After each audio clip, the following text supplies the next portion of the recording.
This is the day that the Lord has made. Let us rejoice and be glad in it.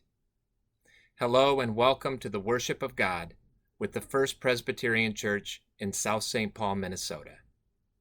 Last week, while I was away for a wonderful week with my family, which, how and when did this happen, is now mostly made up of my children's families, I really came to appreciate even more than I already do these virtual worship services and the freedom and flexibility they offer for those of us who might not be able to make it to 535 20th Avenue North in South St. Paul at 10 a.m. on a Sunday morning. I was 2.5 hours away and surrounded by grandchildren at that time who all wanted my full attention. And yet, a little later in the day, I was able to pull the service up on my phone while sitting in a chair by the lake and listen to the beautiful music, participate in the liturgy and the hymns, and listen to Katie's wonderful message. I worshiped God, and somehow by the power of God's Holy Spirit, felt connected and part of the church, our particular community of faith. That is not to say that I don't miss all of you, seeing you in person, seeing your beautiful faces as we talk about what's been going on in our lives, and who knows, maybe someday soon even giving one another a big hug. But that day will come, and it will be cause for great celebration. This coming week, the work group tasked by the session to develop a preparedness plan for how we will reopen, and a set of objective and collectively safe criteria for when we will reopen, will present and recommend their plan to the session for approval. We will be quick in communicating the results of that meeting to all of you, and honest and clear about what the decisions made will mean to you in our return to the building. Until then, a big thank you to everyone who has shared their time and their talent in the production of these videos, and to all of you who continue to virtually worship with us. Thank you, thank you, thank you. Just one announcement.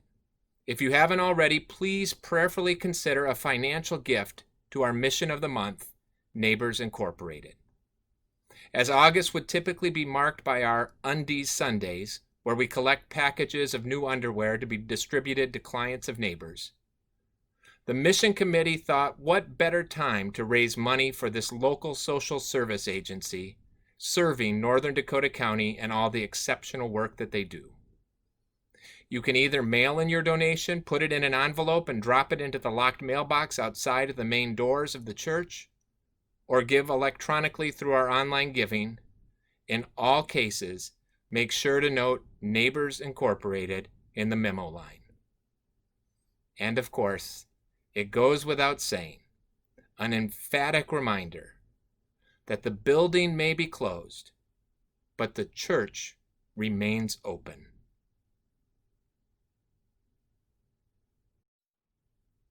And now let us begin our time of worship together with a moment of centering silence.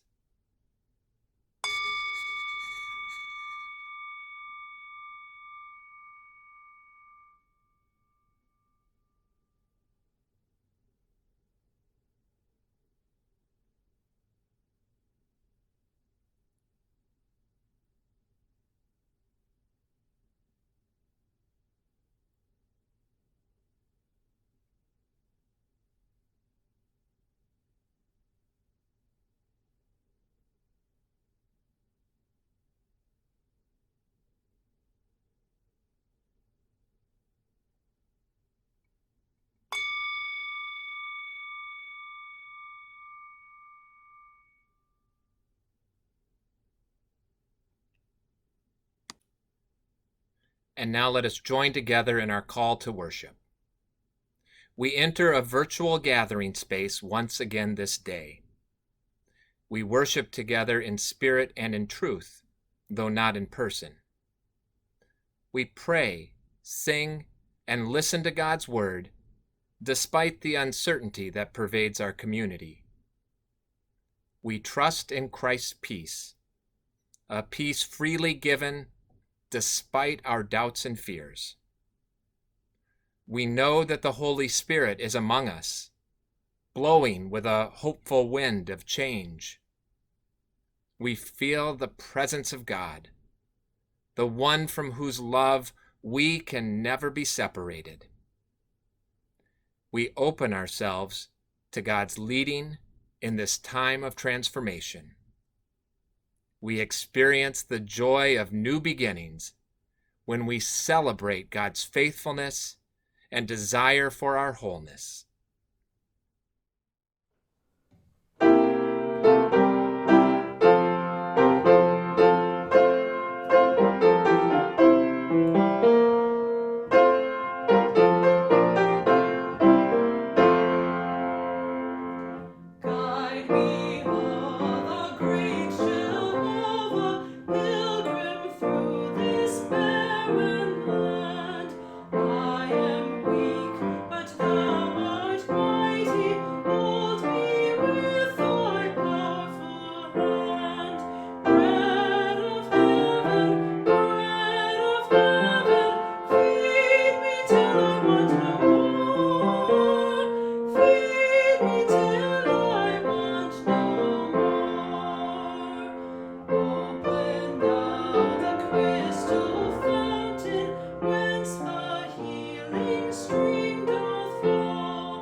Friends, God's intentions for us and for all of human life are clear.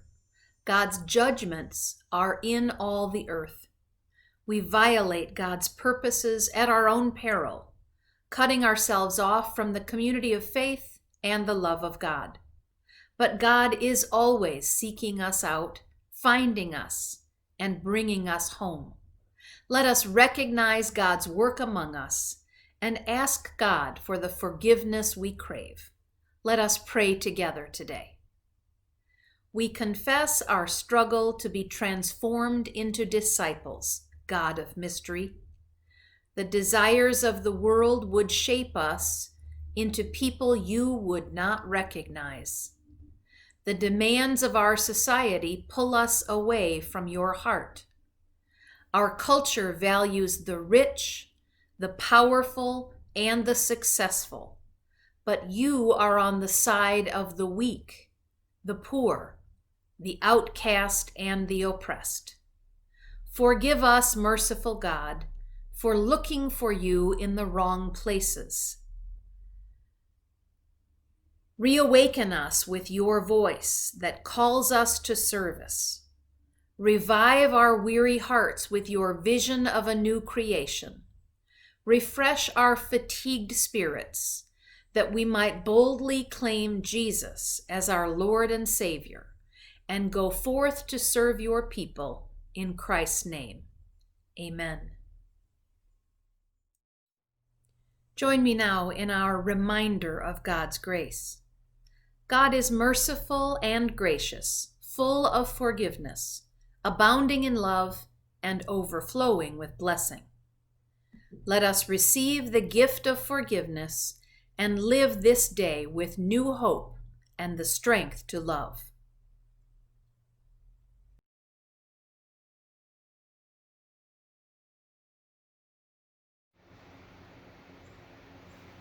Good morning. You can't see me right now, but my name is Cal Ross, and I am the youth coordinator for First Presbyterian Church in South St. Paul. I hope you're all having a wonderful morning. Now, today, we're going to be doing an activity together. So I'm going to give you a little bit. Maybe you can pause the video for a minute while you get some things. All you're going to need is some paper. I just have regular printer paper here, but you can use whatever you want. You can even use any kind of color of construction paper that you would like, and then you'll need something to draw with today. Here I've got colored pencils, but you can use crayons or markers or even paint if you want to. And just get those together. And this is going to be a step-by-step tutorial on a specific picture we're going to make. Are you ready? Now I want you to pick out your favorite color.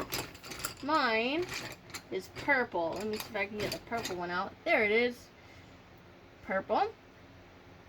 So what we're going to do first, it's very simple, okay? We're just going to make a line. Just a straight line, right there in the middle. Nothing fancy. Just a line. That's all it is. Now, right about middle of your line, we're just gonna make a U shape. There's a thin U shape that's about half the length of your initial line. Y'all got that? Now what we're gonna do is we're just gonna make a couple of dots, kind of right on either side here of where your U shape is, right above the line. And we're just gonna make a couple of whisker shapes. You can watch. It's like cat whiskers, just a couple of flicks there. Don't overthink it, nothing fancy, just a couple of whiskers. Now down here, under the line, we're gonna make two more dots. Perhaps a little bit farther out. Just like that. And we're kind of gonna make whiskers, but this time they're gonna be more like straight lines, like that. They don't have to be perfect or anything. Again, just don't overthink it. Very simple lines. Now I'll have you make a couple of dots, kind of here between your top dots. Kind of like little eyes. And then what we're going to do is we're just going to kind of follow the curvature of your whisker line here. And just make kind of like a big eyebrow. Whoop. Yeah, I messed it up a little bit, so it doesn't have to be perfect. Just have fun with it. Just a big eyebrow on either side. Just a big eyebrow. Oop, messed it up again. There you go. And one of mine is bigger than the other, but it's okay. It won't really matter. And then here, we're going to put a couple of dots right next to the other ones you made. In the inside by your U shape. And this time, this one's going to be a little bit straighter line. Kind of like just had a little bit of an angle. And then at the very bottom, just kind of put a little tail. Kind of like a hockey stick. Just a nice straight line there. A little hook on the end. See, it doesn't look like much. And we really haven't done very much, have we? Just a couple of dots here and there and some lines. Maybe an eyebrow. But what if now I was to make a C shape, like right under your line here, that comes down to the hockey stick. Well, now that might look like something, won't it? And then do the same on the other side, just a nice little C shape.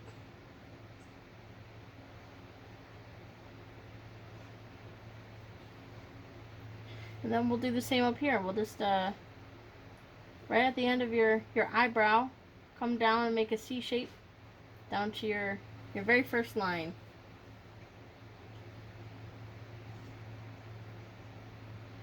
Kind of just a curve. Well, now that looks something like a butterfly, doesn't it? How about that? Are you surprised? There's only a couple things we're going to do left here. First, we're going to give our little butterfly some stripes if you want. And then, of course, we're going to give him a head. And just make a nice dot right here. Right kind of between your wings. And we're going to do 2 little dots at the top. Just little ones. And just a straight line down to make the little antennas. So we really didn't do much to make the butterfly happen, did we? All we did was make some little dots here and there. And we made, our hockey stick shape, and we made some whiskers. And even just a straight line. And of course, we can't forget about our eyebrow, can we? That was a fun one. That might be my favorite part, drawing a big eyebrow. But put together, it made something really beautiful, didn't it? And I'll bet you were all able to do it, weren't you? I'll bet you all have beautiful butterflies sitting in front of you. I wish I could see them. No matter how old or young you are, or how much you think or you can or can't draw, I'll bet you can make a butterfly today. Just by doing little tiny things made a big difference to this picture, didn't it?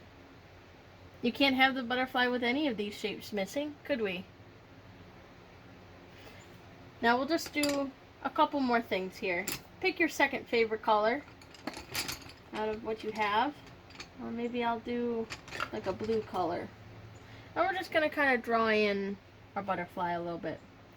Nothing fancy. Just color it in. Make the butterfly look however you want. With the right tools in front of you, you can make this butterfly look exactly the way you want the butterfly to look. Whatever you want. Whatever colors you want to use. Whatever you want to do or not do to the butterfly. It all makes a difference, no matter how small. See what I'll do next? I'm just going to take some green. I'm going to just give it some polka dots. I'm going to put a big one right here. I don't know. Just make the butterfly look however I want it to look. You don't have to do anything big. Just like in life, you don't have to do anything big to make changes in the world around you. Right? You can just open doors for people. Or you can offer to do your neighbor's lawn. Maybe bring in the groceries and help put them away. There's so many little things we can do that make a big difference for people. Right? That make a big difference to the big picture of the world. It might be just something really little. But it all makes a difference no matter what. Will you pray with me? Dear God, thank you for butterflies. Thank you for showing us that the little things we do every day make a difference in your world. And all God's children said, Amen.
everyone. Holy God, open our ears to hear your word for us today. Open our eyes to see ways you are working among us. Open our hearts to receive and trust your good news. And open our mouths to proclaim that Jesus Christ is Lord. Amen. This morning's reading is from the book of Exodus, chapter 1, verses 8 through 22, and chapter 2, verses 1 through 10. Now a new king arose over Egypt who did not know Joseph. He said to his people, "Look, the Israelite people are more numerous and more powerful than we. Come, let us deal shrewdly with them, or they will increase, and in the event of war, join our enemies and fight against us and escape from the land." Therefore they set taskmasters over them to oppress them with forced labor. They built supply cities, Pithom and Ramses, for Pharaoh. But the more they were oppressed, the more they multiplied and spread, so that the Egyptians came to dread the Israelites. The Egyptians became ruthless in imposing tasks on the Israelites, and made their lives bitter with hard service in mortar and brick and in every kind of field labor. They were ruthless in all the tasks they imposed on them. The king of Egypt said to the Hebrew midwives, one of whom was named Shiphrah and the other Puah, "When you act as midwives to the Hebrew women and see them on the birth stool, if it's a boy, kill him. But if it is a girl, she shall live." But the midwives feared God. They did not do as the king of Egypt commanded them, but they let the boys live. So the king of Egypt summoned the midwives and said to them, "Why have you done this? Allowed the boys to live?" The midwives said to the Pharaoh, "Because the Hebrew women are not like the Egyptian women, for they are vigorous and they give birth before the midwives come to them." So God dealt with the midwives, and the people multiplied and became very strong. And because the midwives feared God, he gave them families. Then Pharaoh commanded all of his people, "Every boy that is born to the Hebrews, you shall throw into the Nile, but you shall let every girl live." Now a man from the house of Levi went and married a Levite woman. The woman conceived and bore a son, and when she saw that he was a fine baby, she hid him 3 months. When she could hide him no longer, she got a papyrus basket for him and plastered it with bitumen and pitch. She put the child in it and placed it among the reeds on the bank of the river. His sister stood at a distance to see what would happen to him. The daughter of Pharaoh came down to bathe at the river, while her attendants walked alongside the river. She saw the basket amongst the reeds and sent her maid to bring it. When she opened it, she saw the child. He was crying. She took pity on him. "This must be one of the Hebrews' children," she said. Then his sister said to Pharaoh's daughter, "Shall I go and get you a nurse from the Hebrew women to nurse the child for you?" Pharaoh's daughter said to her, "Yes." So the girl went and called the child's mother. Pharaoh's daughter said to her, "Take this child and nurse it for me, and I will give you your wages." So the woman took the child and nursed it. When the child grew up, she brought him to Pharaoh's daughter, and she took him as her son. She named him Moses, because she said, "I drew him of the water." The word of the Lord.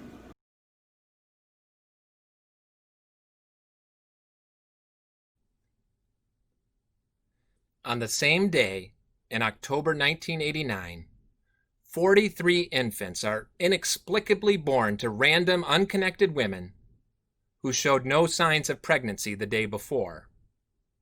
7 of these children are adopted by Sir Reginald Hargreaves, a billionaire industrialist who begins preparing his children to one day save the world by creating what he names the Umbrella Academy, which also, it just so happens, is the name of the Netflix series about the Hargreaves children. I had never heard of the show before, but while we were away with our family, the 20-something Watsons and Danaskis were all talking about it and excited that season 2 had just been released. As the storyline unfolds, you learn that each of the brothers and sisters has their own unique superpower. Among these is super strength, communicating with the dead, the ability to manifest enormous octopus-like tentacles that can grab and crush villains, and most importantly, the ability to transport oneself across space and time. But not everything goes according to Sir Reginald's plans. In their teenage years, the family fractures and the academy disbands. One big dysfunctional family of adopted sibling superheroes. Season 1 begins when the 6 surviving 30-something members of the academy, number 6, Ben, has died, reunite upon the news of their father's death. Luther, Diego, Allison, Klaus, Vanya, and number 5. He was the first to leave the family and so never received a name. Together again for the first time in years, the estranged family once again begins to come apart due to their divergent personalities and abilities, only to be reluctantly forced to work together to address the imminent threat of a global apocalypse, which it appears they may have caused. Now, in one particular scene, 2 of the brothers, Luther and Diego, number 1 and number 2, are having a conversation about how each of them, on their own, is going to save the world, and why they are just the sibling to do it. Diego says, "I'm a hero, and heroes stop crime." To which Luther responds, No. Dad told you you're a hero. He told all of us, but what if he lied? What if we're just a bunch of freaks who have no business changing the world? To which Diego, who had been walking away, stops, turns around and walks right up to Luther, grabs him by the shirt, and yells the line that has stuck with me. Everyone changes the world, Luther. Everyone. And it's scary, but that's kind of the deal. Everyone changes the world. Everyone. And it is scary, but that's kind of the deal. 2 women once made a decision, took a chance, and changed the world. It was simultaneously a small gesture and an heroic act. They disobeyed. And because of their disobedience, God was able to rescue Israel from oppression. Their names are Shiphrah and Puah, and they deserve to be more than the difficult answer in a game of Bible trivia. The beginning of Exodus starts on a chilling note. A ruler wishing to solidify his political base identifies a common enemy, a scapegoat to blame for whatever current problems plague society. We've seen this movie before. In the 30s, especially, though not exclusively in Germany, it was the Jews. More recently, it's been by turns the immigrants, the protesters, the gays, the trans, the poor, and the Muslims. One of the chief manifestations of sin is our penchant for defining ourselves over and against others, and in the process denying others their essential humanity, their status as beloved children of God. This time around, it's the ancient Israelites. They get singled out by a Pharaoh who has conveniently forgotten that for generations the Israelites he names as possible terrorists had been considered allies and honored guests. And so he first enslaves them and then turns to even darker means, telling the Hebrew midwives, Shiphrah and Puah, to kill all the Hebrew baby boys that are delivered. Ironically, it is the girls who are apparently of no account to Pharaoh that he should have feared. As first these 2 women and then 3 more, Moses' Hebrew mother and sister, and Pharaoh's Egyptian daughter, who are his undoing. But the midwives refuse. They do not kill the boys. They lie to Pharaoh, telling him that the Hebrew women give birth too quickly, delivering the babies before they can arrive on the scene. It's a courageous act of civil disobedience that changes history. For one of the boys that is spared will be called Moses, and he will lead the Israelites out of Egyptian captivity. He will deliver God's law to the Israelites and bring them to the promised land. And it all starts here, with 2 women willing to say no to an act of injustice. I doubt very much they thought they were changing the world, but they were, just by being faithful, by following the dictates of their hearts, by heeding the call of conscience. Although the concept of the butterfly effect has long been debated, the identification of it as a distinct effect is credited to Edward Lorenz. Now, Lorenz was a meteorologist and mathematician who successfully combined the two disciplines to create chaos theory. During the 1950s, Lorenz searched for a means of predicting the weather, as he found linear models to be ineffective. In an experiment to model a weather prediction, he entered the initial condition as 0.506 instead of 0.506127. He had assumed that the difference between the two, 0.000127, was inconsequential, but he was wrong. That tiny number, 127 millionths, as far as weather was concerned, a puff of wind no bigger than a baby's sneeze or the beat of a butterfly's wings, that tiny little change at the beginning of a weather system turned out to be the difference between a blue sky and a monsoon. The so-called butterfly effect is a reminder of the power of unintended consequences in the scientific world and physical world. But what about in the spiritual world? Maybe an act of love, as insignificant as the effect of a butterfly flapping its wings, can end up causing a typhoon of goodness or a tsunami of kindness. Everyone changes the world. Everyone. And it's scary, but that's kind of the deal. Everything we do or don't do, everything we say or don't say, every choice we make or don't make, not to choose is still a choice. We may not like the idea that we are making and unmaking the world by even the smallest acts, but to choose, this is life's most powerful, most spiritual, most divine activity. Who among us has not played the game of what if? What if I hadn't decided to go on that blind date the night I met my wife? What if lying in bed together after the second unsuccessful pregnancy, we had decided to stop trying? What if I never told my wife that night on the bench at Lake Harriet that I felt called to become a minister? Even the smallest of decisions add up to enormous consequences. History itself has been constantly reordered by what seem like the most insignificant of occurrences. This is the nature of reality. This is the created order, and it is scary, but that's kind of the deal. Our actions, our lives are inextricably interconnected, creating an unforeseen butterfly effect that can create ripples across time and space to affect the lives of millions. What we do in the upcoming days will echo through generations to come. And in the same way, what we don't do in the upcoming days will echo through generations to come. Just like the actions of two relatively unknown midwives, Shiphrah and Puah, who stood up to a tyrant with the courage of their convictions. Who knows? Maybe one of your school teachers gave you encouragement and showed you something in yourself that you hadn't before noticed. And in turn, you did the same for a young person who was on the verge of giving up on life. Or maybe a young person who you showed compassion and respect to will stand up to the neighborhood bully this week and not only help the kids being bullied, but also the bully who never had anyone care enough to stand up to him before.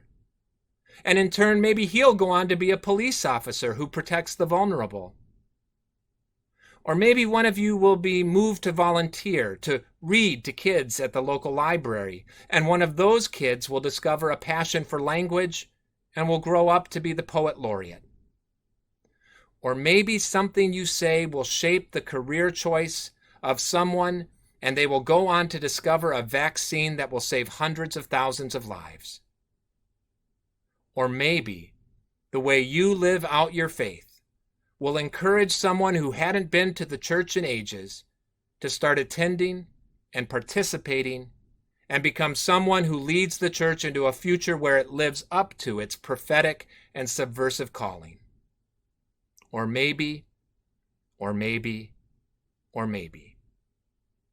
The things we do this week, our actions, decisions, choices, will in fact ripple out with consequences foreseen and unforeseen, for good or for ill, for the health or the damage of the world.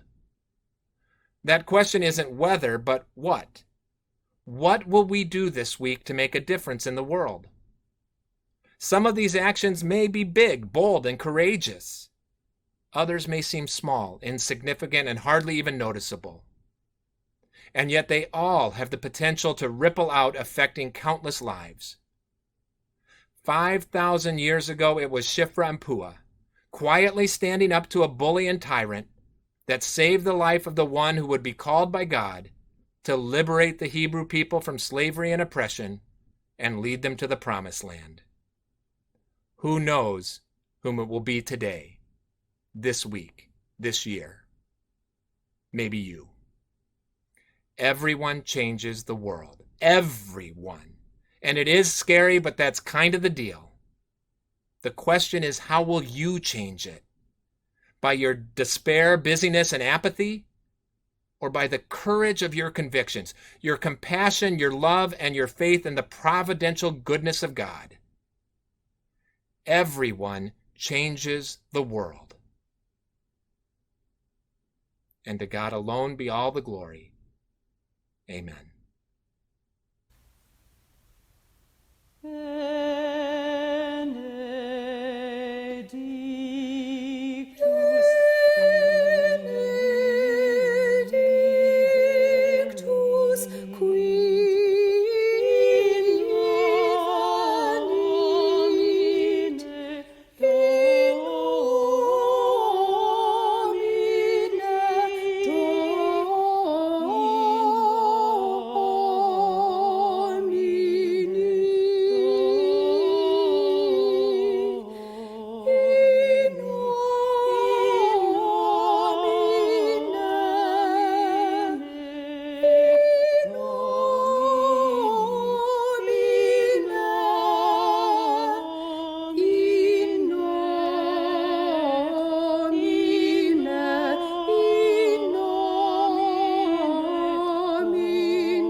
Friends, let us lift our hearts and bow our heads before God. Let us pray.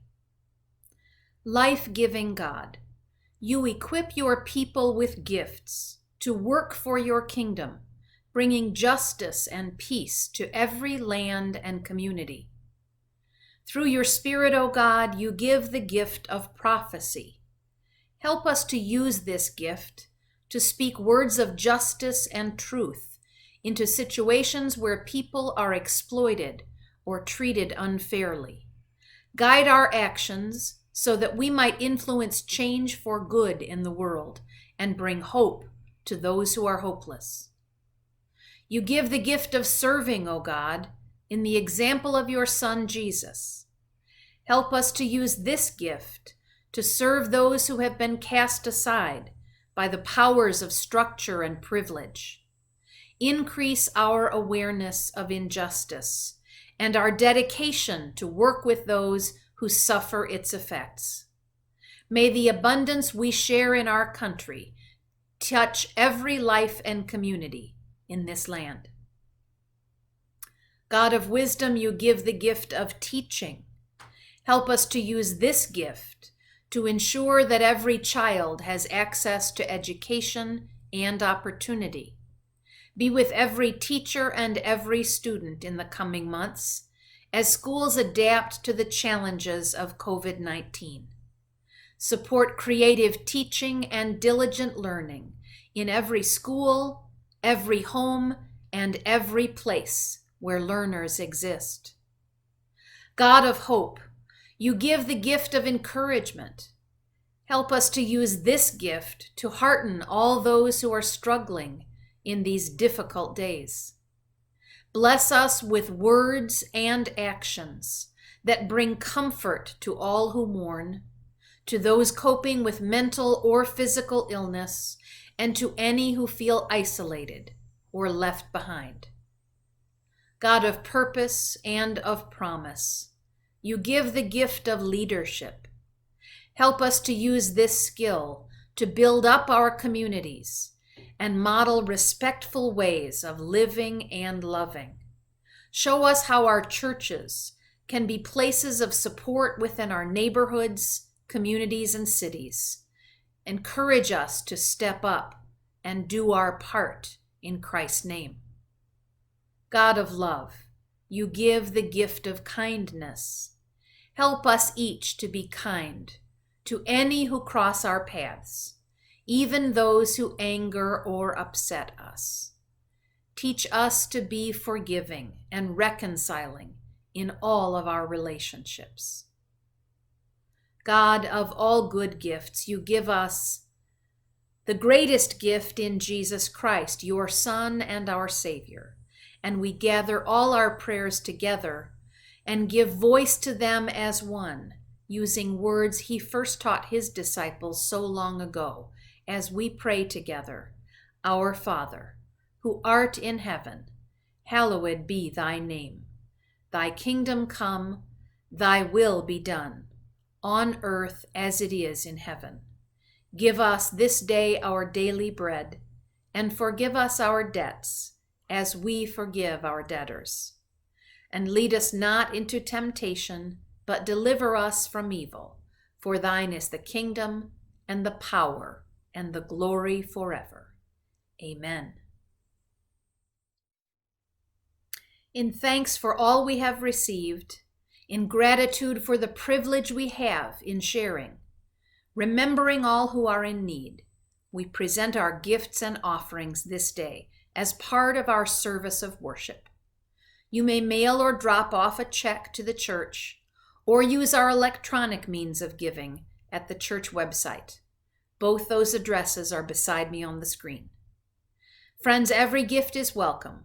Every offering is multiplied and divided. Every act of sharing is in glory to God. Thanks be to God. Let us bow together and dedicate our gifts. Great and gracious God, we give thanks today for all whose courage has passed life and faith to us. We lift up all who trust you to work through them in spite of ruthless oppression and struggle. We offer ourselves with our gifts, that all we do and say and show in our lives may bring you glory in the world. Amen.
Our actions, our lives, are inextricably interconnected, creating an unforeseen butterfly effect that can create ripples across time and space to affect the lives of millions.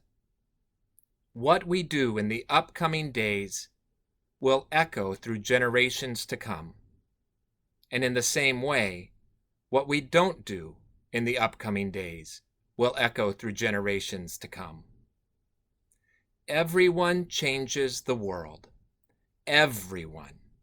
And it's scary, but that's kind of the deal. The question is, how will you change it? How will we change it? And now may the blessing of God, the love and grace of our divine Father and Mother, the compassion and justice of the Christ revealed through our brother Jesus, and the inspiration and communion of the Spirit be with you and abide in you this day and forevermore. Amen.